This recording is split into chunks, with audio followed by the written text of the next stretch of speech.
Hello friends, welcome back on our YouTube channel BBI objective. दोस्तों, आज के इस वीडियो में हम डिस्कस करने वाले हैं बिहार आईटीआई 2021 में पूछे गए सामान्य विज्ञान के जितने भी मोस्ट इम्पोर्टेंट क्वेश्चन हैं उस पर। तो दोस्तों, वीडियो शुरू करने से पहले आप लोग को बता दें कि हम सामान्य ज्ञान के जितने भी पूछे गए क्वेश्चन थे उसका वीडियो हम दे चुके हैं। अगर आप उसे देखना चाहते हैं तो हमारे इस चैनल को सब्सक्राइब कर ले और वहाँ पे आप देख सकते हैं सभी वीडियो को। दोस्तों, अगर आप लोग बिहार आईटीआई को कवर करना चाहते हैं, उसे अपने हाथ में लेना चाहते हैं, तभी आप उसे सब्सक्राइब कीजिएगा, वरना नहीं कीजिएगा। दोस्तों, चले अपने टॉपिक की ओर। दोस्तों, आज का हमारा पहला क्वेश्चन है कि पारिस्थितिकी तंत्र में लगभग ऑक्सीजन एवं कार्बन डाइऑक्साइड, ऑक्सीजन O2 एवं कार्बन डाइऑक्साइड CO2 की आयतनिक प्रतिशतता क्या है। यहाँ पर आपको चार ऑप्शन दिया हुआ है। ए 20.95% एवं 0.04%, बी 80.08% एवं 0.4%, सी 60.95% एवं 4.00% और डी 40.05% एवं 0.4%। तो दोस्तों, इसका जो राइट आंसर होगा वो होगा ऑप्शन नंबर ए 20.95% एवं 0.04%। दोस्तों, यहाँ पर ऑक्सीजन का जो पूछा जाता है, यहाँ पे इसको 20.95% को अब 21% भी दे दिया जाता है। कितना? 21%। दोस्तों, नेक्स्ट क्वेश्चन की ओर चले। दोस्तों, नेक्स्ट क्वेश्चन है LED का आविष्कार किसने किया। यहाँ पर आपको चार ऑप्शन दिया हुआ है। ए क्रिस्टियान हुइजेंस, बी एलियास हॉबे, सी निकोलो न्याक और डी चकहर। तो दोस्तों, इसका जो राइट आंसर होगा वो होगा option number C Nick Holonyak. क्या होगा? Option number C Nick Holonyak. दोस्तों, LED का फुल फॉर्म होता है लाइट इमेंटिंग डायोड, डायोड। क्या होगा? Light emitting diode. दोस्तों, इसका आविष्कार निकोले न्याक ने 1962 ईस्वी में किया था। अब बात आता है यहाँ पे क्रिस्टियान हुइजेंस का। तो दोस्तों, यह जो है यह वेव थ्योरी ऑफ लाइट दिया था। क्या दिया था? वेव थ्योरी ऑफ लाइट दिया था। कौन? तो क्रिस्टियास हुइजेंस ने। और यहाँ पे एलियास हॉबे ने क्या दिया था? इसने, यह ड्रामा आर्टिस्ट है। कौन? तो एलियास हॉबे यह ड्रामा आर्टिस्ट है। दोस्तों, नेक्स्ट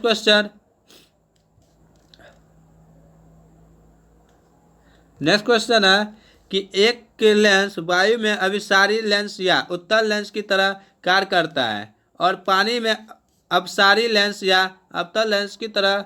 तो पदार्थ का अपवर्तनांक होगा, तो अपवर्तनांक यानी म्यू बराबर हमको पता है, प्रकाश का अपवर्तनांक म्यू बराबर हमको पता है कि पानी में प्रकाश की चाल बटे ग्लास में प्रकाश की चाल। क्या होता है? पानी में प्रकाश की चाल बटे ग्लास में प्रकाश की चाल। तो पानी में प्रकाश की चाल हमको 2.25 × 10⁸ मालूम है, और ग्लास यानी जो लेंस की जो होती है वो उसका प्रकाश की जो चाल है वो है 2 × 10⁸। जब इसको काट देंगे और इसको यहाँ पे नीचे लाएंगे दशमलव वाला तो 100 होगा। जब इसको काटेंगे तो 2 चौके 5 चौके 20, 5 25, 20 5 100। फिर यहाँ पे 5 नंबर 45, 5 चौके 20, तो यहाँ पे होगा 9/8। जब फिर इसको काटेंगे तो 1.125 आएगा, इतना होगा।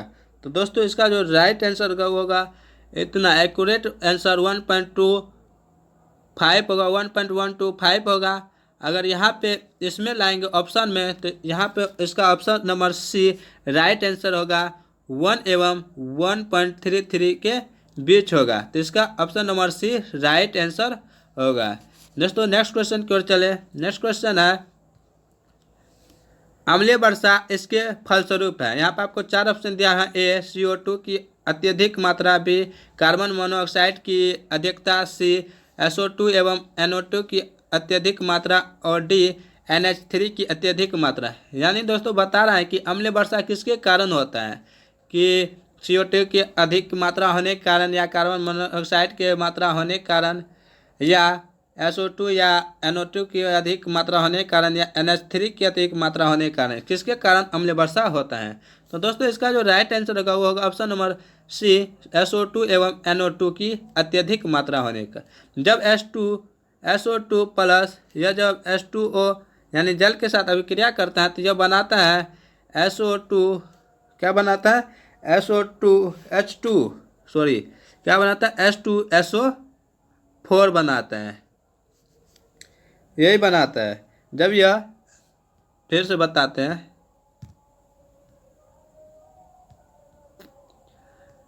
जब SO2 जल से अभिक्रिया करता है, किससे, तो जल से अभिक्रिया करता है, तब H2SO3 बनाता है यानी सल्फ्यूरस अम्ल बनाता है।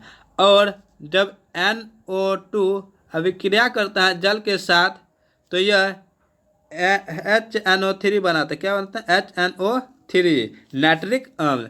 जब यह दोनों बनाता है, जब यह वायुमंडल में विकसित हो जाता है तब जो वर्षा होती है तो ये उसे ही अम्लीय वर्षा कहते हैं। नेक्स्ट क्वेश्चन,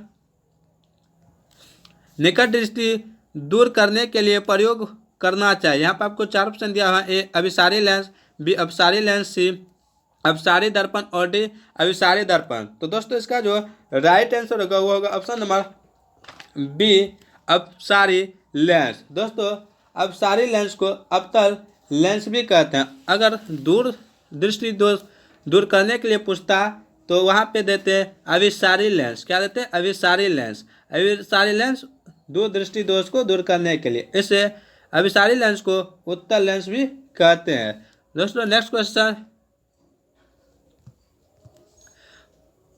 फोकल लंबाई 20 सेंटीमीटर का एक अवतल दर्पण एक वस्तु के आकार का आधे आकार का प्रतिबिंब बनाता है। तो वास्तविक वस्तु की दूरी है, यहाँ पर आपको 4 ऑप्शन दिया है।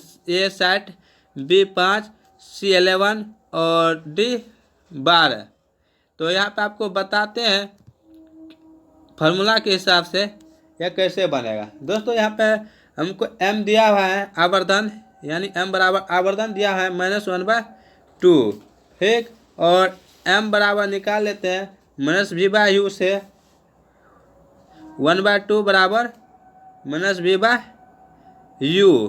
तो यहाँ पे हमको v निकल जाएगा, v बराबर होगा -u/2। यह हमको क्या निकला, v निकला। v जब निकल गया तो यहाँ पे हम सूत्र बैठा देते हैं फोकस दूरी का 1/f बराबर 1/u प्लस 1/v। तो हमको 1/f लिख दिया हुआ था, 1/20 बराबर 1/u प्लस 2/u। दोस्तों जब इसको पलटे हैं तो 2 ऊपर चल गया है, तो उसके बाद वहाँ तक आप वहाँ पे देख लिए। अब यहाँ पे उसके बाद आते हैं फिर से 1/-20 बराबर 1/u प्लस 2/u, ठीक। उसके बाद इसका लॉसल ले लेंगे, 1/2 बराबर u का लॉसल लिए तो 2 1 3 3/u हुआ। जब u गुना करेंगे दोनों को इसमें और इसको इसमें तो -u बराबर 3 दूनी 6, क्या होगा 60। यहाँ पे 20 था ना, हाँ, तो 20 या 60, तो u बराबर -20। यहाँ पे हमको u निकल गया -60 सेंटीमीटर। तो दोस्तों यही इसका राइट आंसर होगा 60, ठीक। ऑप्शन नंबर ए इसका राइट आंसर होगा। दोस्तों समझ में आया होगा तो ठीक, नहीं तो आप कमेंट में बताया कि आपको समझ में आया या नहीं आया होगा तो फिर से आपको समझाएंगे। दोस्तों नेक्स्ट क्वेश्चन, किस pH पर OH- की सांद्रता 10⁻14 m होती है। यहाँ पे आपको 4 ऑप्शन दिया है, A 14, B 10, C 7 और D 0। दोस्तों होता है क्या कि सूत्र एक तो आता है H प्लस गुना OH माइनस बराबर होता है 10⁻⁻14 इतना होता है। तो H प्लस इंटू 10⁻⁻14 ये हमको दिया हुआ है बराबर 10⁻⁻14। तो H प्लस बराबर ये जब वो काट जाएगा तो घट जाएगा तो 0, ठीक। तो pH बराबर 0, तो pH बराबर हमको क्या हुआ 0 मिला। तो इसलिए इसका option number D right answer होगा। नेक्स्ट क्वेश्चन,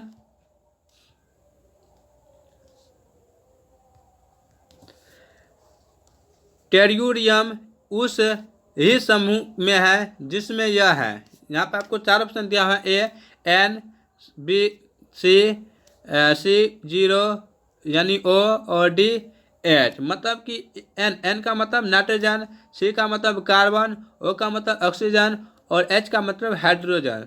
तो दोस्तों यहाँ पे जो टेर्यूरियम है यह उसी समूह से संबंधित है जिसमें O है यानी ऑक्सीजन है। तो इसका option number C right answer होगा। यहाँ पे टेर्यूरियम का जो संकेत होता है वो होता है टी। क्या होता है टी। यह 16वां वर्ग का है और O समूह का यह परमाणु है। O समूह यानी ऑक्सीजन के समूह के परमाणु है। नेक्स्ट क्वेश्चन, कौन जल में न्यूनतम घुलनशील है। कौन जल में न्यूनतम घुलनशील। यहाँ पे आपको 4 ऑप्शन दिया है MgOH2, B FeOH3, C MnOH2, D ZnOH3। तो दोस्तों यहाँ पे आपको बताएं कि सबसे अधिक क्रियाशील यानी घुलनशील होता है वो Mg होता है, उसके बाद होता है Mn होता है मैग्नीशियम, उसके बाद Z होता है जिंक और उसके बाद Fe यानी लोहा होता है। तो यहाँ पे उसी के तरह आपको देखना Mg सबसे अधिक, उसके बाद Mn यहाँ पे, उसके बाद Zn यहाँ पे। तो सबसे कम कौन है तो Fe सबसे कम है। तो इसलिए इसका option number B right answer होगा। न्यूनतम घुलनशील है FeOH3, यह सबसे कम घुलनशील है। नेक्स्ट क्वेश्चन, निम्नलिखित में कौन सबसे कम जलने पर प्रदूषण उत्पन्न करता है। यहाँ पर आपको 4 ऑप्शन दिया है। एक C carbon, B H2 hydrogen, C कोयला और D पेट्रोलियम। तो दोस्तों जब हम H2 को जल के साथ गर्म करते हैं या अभिक्रिया कराते हैं, जलाते हैं, तो यह ऑक्सीजन के साथ, जब H2 को ऑक्सीजन के साथ जलाते हैं तो वह सबसे कम प्रदूषण गैस देता है। जब जलता है तो H2O यानी जल बनाता है। क्या बनाता है जल, इसलिए यह सबसे कम प्रदूषण उत्पन्न करता है। इसका option number B right answer होगा। नेक्स्ट क्वेश्चन,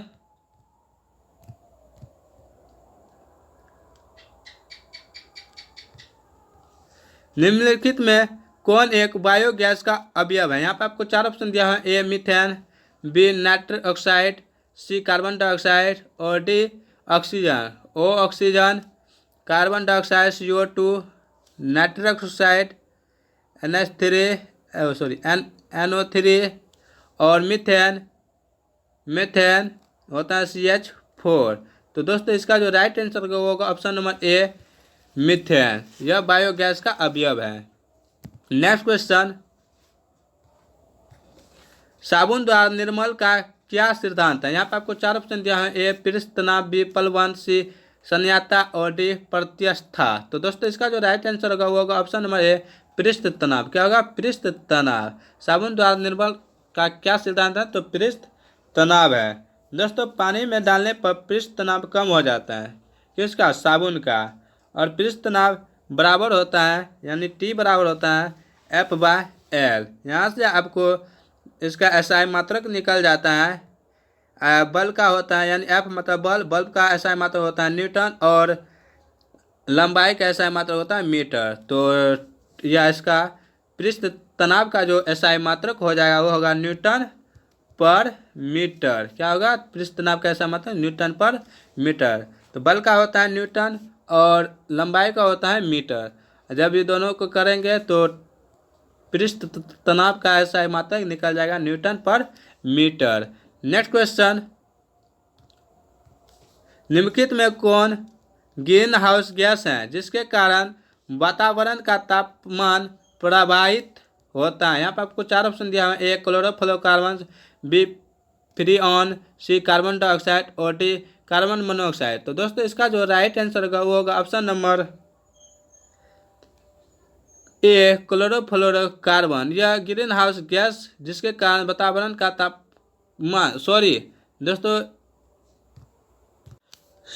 दोस्तों इसका जो राइट आंसर होगा वो होगा option number C carbon dioxide, क्योंकि यहाँ पे तापमान प्रभावित होता है। ये अगर नहीं होता तब होता क्लोरोफ्लोरोकार्बन, लेकिन यहाँ पे तापमान प्रभावित होता है, इसलिए इसका right answer option number C carbon dioxide होगा। CFC मतलब क्लोरोफ्लोरोकार्बन, CFC ये तब होता है जब यह तापमान नहीं होता है। ठीक, नेक्स्ट क्वेश्चन,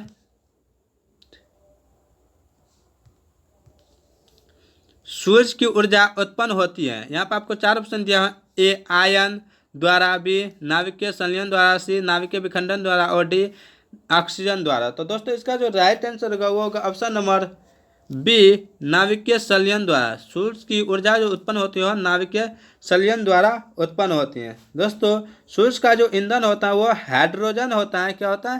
हाइड्रोजन होता है। और नाभिकीय संलयन के सिद्धांत पर हाइड्रोजन बम बनाया जाता है। और नाभिकीय विखंडन के पर कौन सिद्धांत पर कौन सा बम बनाया जाता है? तो परमाणु बम बनाया जाता है। ठीक, नेक्स्ट क्वेश्चन,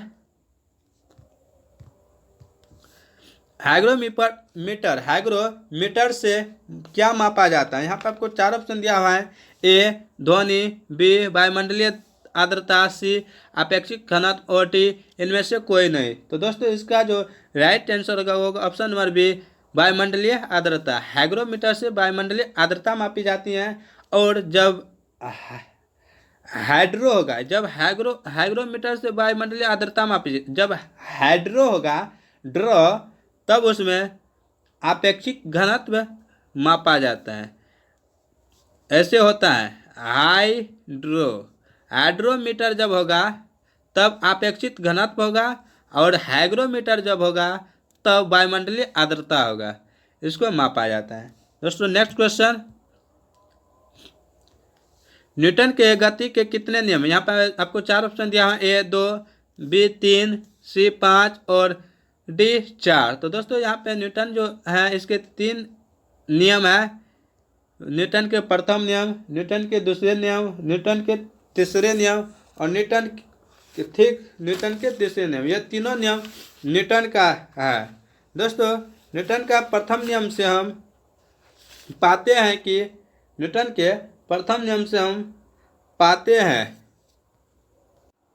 बल की परिभाषा। क्या पाते हैं? बल की परिभाषा न्यूटन के प्रथम नियम से। और न्यूटन के प्रथम नियम जो है इसको जड़त्व का नियम भी कहते हैं। और जड़त्व का नियम को गैलीलियो नामक वैज्ञानिक ने दिया था। न्यूटन के दूसरे नियम से हम व्यंजक प्राप्त करते हैं। क्या करते हैं? व्यंजक प्राप्त, यानी F बराबर ma, बल बराबर द्रव्यमान गुना त्वरण। तो दोस्तों नेक्स्ट क्वेश्चन, फिटकरी का रासायनिक सूत्र क्या है? यहाँ पर आपको 4 ऑप्शन दिया हुआ है। ए K2SO4 Al2 SO4 3 24H2O, B K2SO4 AlCl2 10H2O, सी K2SO4 AlCl2 24H2O और डी K2AlSO4 24H2O। दोस्तों इसका जो राइट आंसर होगा, फिटकरी का जो रासायनिक सूत्र होता है वो होता है K2SO4 Al2 SO4 3 24H2O। ये होता है इसका रासायनिक सूत्र। इसका option number A right answer होगा। नेक्स्ट क्वेश्चन,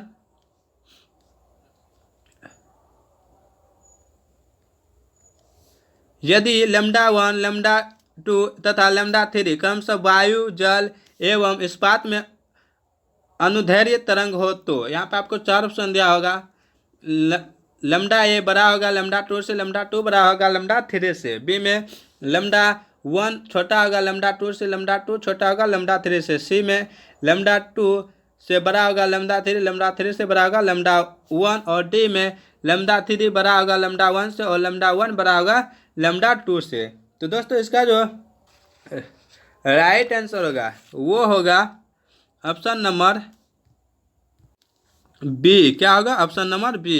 लैम्डा 1 से बड़ा लैम्डा 2, लैम्डा 2 से बड़ा लैम्डा 3। यह इसलिए होता है, देखिए दोस्तों, कि वायु में जो वायु का जो तरंग दैर्घ्य होता है, वायु का तरंग है वो होता है 330 मीटर पर सेकेंड। और जल का जो होता है वो होता है 1400 मीटर पर सेकेंड। और इस्पात का जो होता है ये होता है 5000 मीटर पर सेकेंड, इतना होता है। ठीक, यहाँ पे जब v बराबर हम जानते हैं v बराबर n इंटू लैम्डा, जिसका v ज़्यादा होगा, विभवांतर ज़्यादा होगा, उसका जो है वो लैम्डा यानी तरंग दैर्घ्य ज़्यादा होगा। तो यहाँ पे सबसे ज़्यादा जिसका विभवांतर है वो है 50,000। तो यह सबसे ज़्यादा है, इसलिए यह सबसे ज़्यादा होगा इसका तरंग दैर्घ्य। तो इसलिए इसके हिसाब से उसके बाद है 14 से ये होगा, उसके बाद ये, यानी कि इस्पात, उसके बाद जल, उसके बाद वायु। तो इसी तरह यहाँ पे पहले वायु था, तो लैम्डा ये बड़ा होगा, सबसे बड़ा लैम्डा 3 होगा, उसके बाद लैम्डा 2 होगा, लैम्डा 1 होगा सबसे छोटा।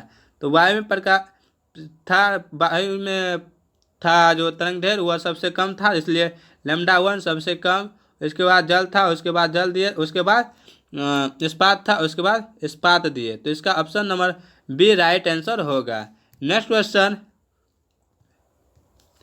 प्रत्यावर्ती धारा को दिश धारा में परिवर्तित करने वाले यंत्र को कहते हैं। यहाँ पर आपको 4 ऑप्शन दिया है, ए इन्वर्टर, बी रेक्टिफायर, सी ट्रांसफार्मर और डी ट्रांसमीटर। तो दोस्तों इसका जो राइट आंसर होगा वो होगा ऑप्शन नंबर, इसका जो राइट आंसर होगा वो होगा ऑप्शन नंबर बी रेक्टिफायर। क्या होगा? रेक्टिफायर। प्रत्यावर्ती धारा को दिश धारा में जो परिवर्तित करने वाला यंत्र है वो रेक्टिफायर है। दोस्तों एसी को डीसी में परिवर्तित करता है रेक्टिफायर, और डीसी को एसी में जो परिवर्तित करता है वह है इन्वर्टर। कौन है? इन्वर्टर। यह डीसी को एसी में परिवर्तित करता है। इसके बाद ट्रांसफार्मर का नाम है। ट्रांसफार्मर का जो काम है, इसका काम है वोल्टेज को बढ़ाना और घटाना। नेक्स्ट क्वेश्चन, और इस वीडियो का आखिरी एंड लास्ट क्वेश्चन, प्रत्येक गर्म वस्तु उत्सर्जित करता है। यहाँ पे आपको 4 ऑप्शन दिया हुआ है, ए दृश्य विकिरण, बी अवरक्त किरण, सी पराबैंगनिक किरण और डी एक्स किरण। तो दोस्तों इसका जो राइट आंसर होगा वो होगा ऑप्शन नंबर बी अवरक्त किरण। दोस्तों प्रत्येक गर्म वस्तु उत्सर्जित करता है अवरक्त किरण। दोस्तों इसका option number B right answer होगा। दोस्तों उम्मीद करते हैं यह वीडियो आप लोग को बहुत अच्छा लगा होगा। तो यहाँ आप लोग को बहुत अच्छा लगा है, तो अगर यह वीडियो आप लोग को अच्छा लगा है तो कृपया कर इस चैनल विभा ऑब्जेक्टिव को सब्सक्राइब कर लें। और अगर इस वीडियो से आपको कुछ सीखने को मिला है तो आप कमेंट बॉक्स में लिखिएगा कि इस क्वेश्चन में से कितने क्वेश्चन का जवाब आप दिए हैं, अगर कुछ पढ़े हैं तब। तो दोस्तों उम्मीद करते हैं आप लोग ज़रूर दीजिएगा कमेंट बॉक्स में इसका आंसर कि कितना आप बनाए हैं। तो उम्मीद करते हैं आप इस चैनल को सब्सक्राइब कर लिए होंगे और अपने दोस्तों में शेयर ज़रूर करते होंगे।